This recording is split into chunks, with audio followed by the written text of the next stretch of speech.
I have one more story I wanted to share with you. Now, this story has made my week. Israel Adesanya, UFC star, shocking financial twist. Ex-girlfriend ordered to pay him.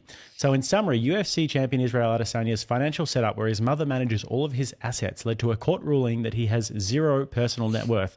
His ex-girlfriend, Charlotte Powdrell, seeking a share of his $15 million fortune, was instead ordered to pay him $500,000. The legal outcome has sparked debate about wealth management and legal loopholes, drawing comparisons to Harkamized strategy seen in other athletes' cases. Now, I just want you to imagine for a second. You can imagine this, Andrew, and anyone watching this can just imagine this. You are a professional kickboxer. You have come from Nigeria to New Zealand. You have worked your entire life. You have blood, sweat, and tears in the gym. You've been to China and all of these different places. You've done hundreds of professional fights. You're risking brain damage. You've had your head bashed in. And then you go and become world champion. And finally, after all of these years, you've finally made it to the pinnacle and you've made some money for yourself, God forbid. And you start dating a girl for 1 year, not married, just dating a girl for 1 year. And then this greedy bitch wants to come and take half of everything you've ever earned. And how satisfying is it that he had none of his assets in his name and then he ended up taking her for half? Well, not only is it satisfying, but the thing is that as men like Andrew Tate came along and started telling younger men, when you become successful, you need to set up your finances in such a way where women can't strip them from you, but should be assured that they can. In other words, go ahead and think that you can take my wealth.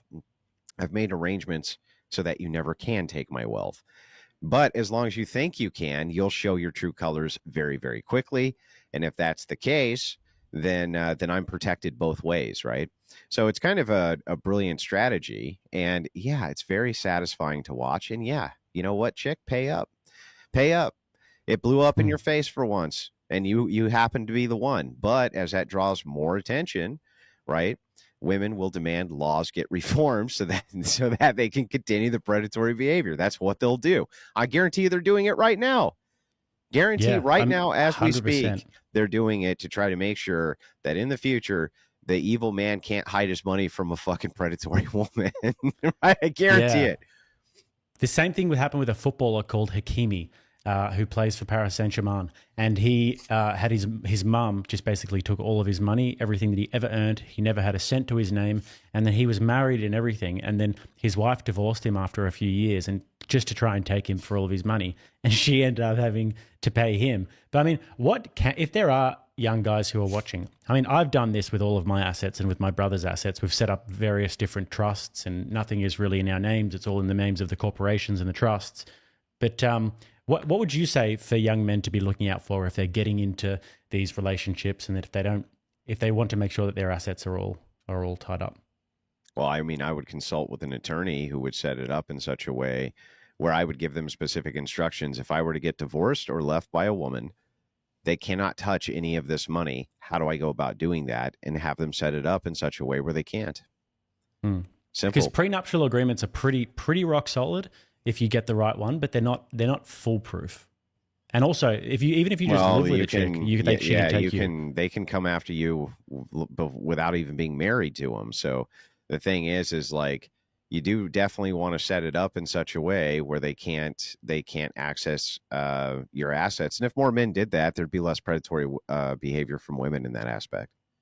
Yeah, I mean, you see it with Ashley St. Clair. Like there was no other reason for her to be getting impregnated by Elon Musk because, as she said, she wanted the little rocket babies, and that's just predatory behavior. Well, in that case, it's just basic prostitution. I mean, she was like, look, I'll give you a baby.